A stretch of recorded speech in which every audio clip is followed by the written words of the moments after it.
में रहता, झाड़ू लगाता, रघुनाथ जी का दर्शन करता, आनंदित रहता।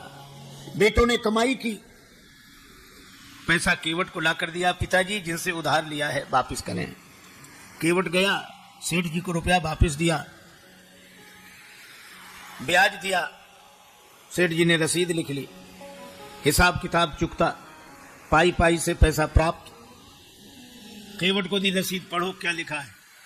केवट बोला मैं कुछ नहीं जानता, रघुनाथ जी जाने। सेठ के मन में पाप आ गया, ये रसीद हमें दे दो, ये कागज हमें दे दो, और दूसरे कागज पर कुछ ऐसे ही लिख कर दिया, पानी ले आओ। वो पानी लेने गया, कागज बदल दिया। केवट जो कागज लेकर आया उस पर ऐसे ही कुछ लिखा था। रघुनाथ जी के चरणों में रसीद समझ के कागज को रखा, फिर अपने कक्ष की अलमारी में रख दिया और प्रसन्न रहने लगा। सिर पर सीताराम फिकर फिर क्या करना, सिर पर सीताराम फिकर फिर क्या करना, क्या करना क्या करना, फिकर फिर क्या करना, क्या करना क्या करना, फिकर फिर क्या करना। सिर पर सीताराम फिकर फिर क्या करना, सिर पर सीताराम फिकर फिर क्या करना, फिर बिगड़े बनेंगे काम फिकर फिर क्या करना, फिर बिगड़े बनेंगे काम फिकर फिर क्या करना। पितु रघुवर श्री जानकी मैया, पितु रघुवर श्री जानकी मैया, फिर क्यों परेशान हो भैया, फिर क्यों परेशान हो भैया।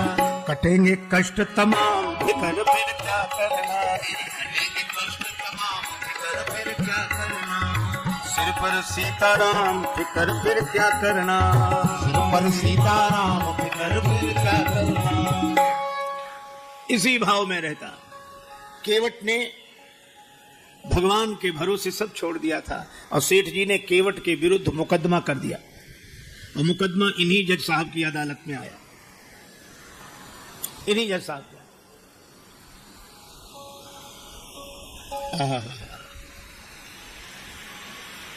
तारीख पर केवट उपस्थित हुआ।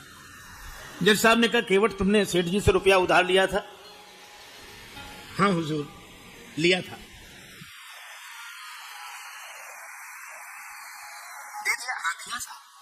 कोई प्रमाण है? ये रसीद। जज साहब ने देखा, बोले इससे तो सिद्ध नहीं होता कि तुम रुपया दे चुके हो। केवट रोने लगा, हुजूर माई बाप हम तो इसी को सब कुछ समझे थे। जज साहब को दया लगी, अच्छा रो मत, तुम ये बताओ जब तुमने सेठ जी को रुपया वापस दिया तब तुम्हारे और सेठ जी के बीच में कोई और था?